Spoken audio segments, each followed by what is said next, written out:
Yo me fui del Perú cuando tenía 4 años, casi en el 85. Me fui del Perú en el año 1991 a la edad de 8 años. Me fui un 1 de marzo del 99. Para ese entonces había terminado el colegio.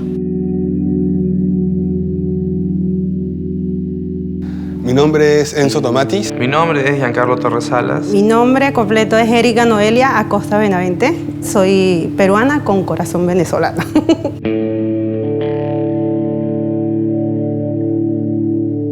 Mi padre tenía dificultad en su trabajo, lo sacaron del trabajo donde estaba. No teníamos que comer y el esposo y mi mamá decidió migrar por trabajo a Venezuela. Yo todavía no caí en cuenta que me estaba yendo de mi país. Esto lo vi como una vía de libertad. Veo a mi mamá poniendo un montón de ropa en bolsas. ¿A dónde vamos? Y me dijo, nos vamos a la lavandería. Nos fuimos en un carro y no volví a ver a mi familia materna con la que vivía después de mucho tiempo. Bueno, el viaje fue por tierra.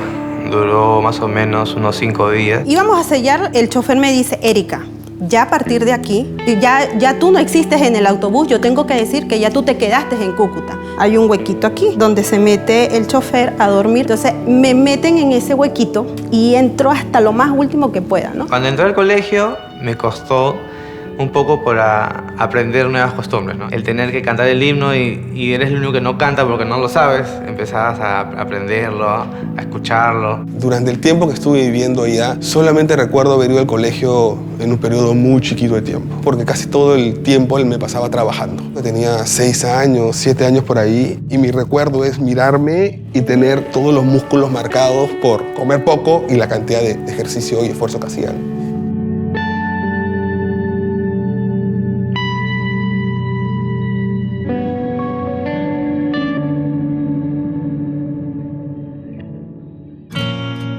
Hola, soy Samuel. Hola, soy Enzo. Hola, soy Ivana. Hola, soy Giancarlo, ¿cómo estás? Mucho gusto. Pirangela Cox. Erika, un placer. Mis papás decidieron venir acá por la situación que está en Venezuela.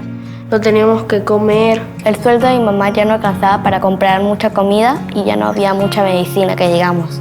Poco a poco fuimos reuniendo, fuimos buscando el dinero y luchando contra la gran inflación porque era, claro, mantenernos y ahorrar para el viaje. El viaje a Venezuela a Perú no me gustó tanto. Fueron 6 días. Cuando llegamos lo que había era una cama, como íbamos a dormir todos, éramos 4 personas.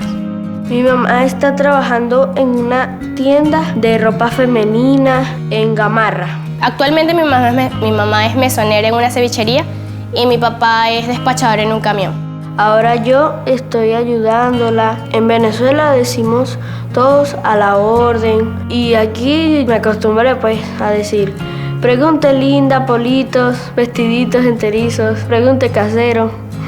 Cuando yo llegué, ya en vacaciones, mi mamá tuvo que sacar algunos papeles del Ministerio de Educación y cuando ya me escribió ya pude pasar al colegio. Mis compañeros dentro de todo tuvieron una reacción bastante positiva.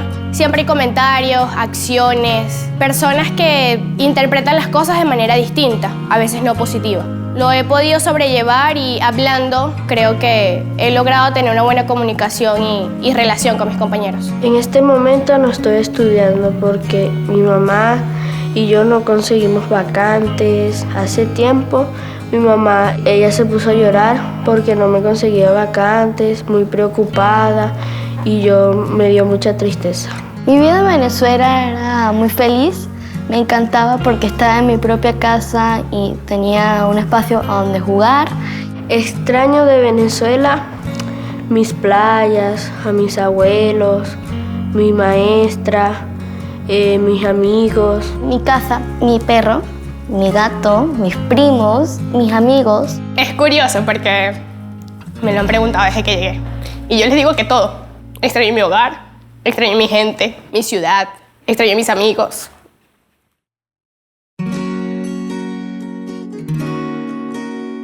Te doy un consejo que tienes que tener mucha paciencia, comprender que a veces a mucha gente le cuesta lo nuevo, ¿no? No pierdas esa frescura, siempre sé humilde, siempre trata de reír, de estar alegre, para que todas las cosas te vayan muy bien. Que tengas paciencia, ¿no? Que sé que estás pasando por un momento muy difícil, que tu mamá y tú están pasando por un momento difícil, pero esto no va a durar para siempre. Esto pasa. A veces demora, pero pasa. Nadie abandona su casa porque quiere.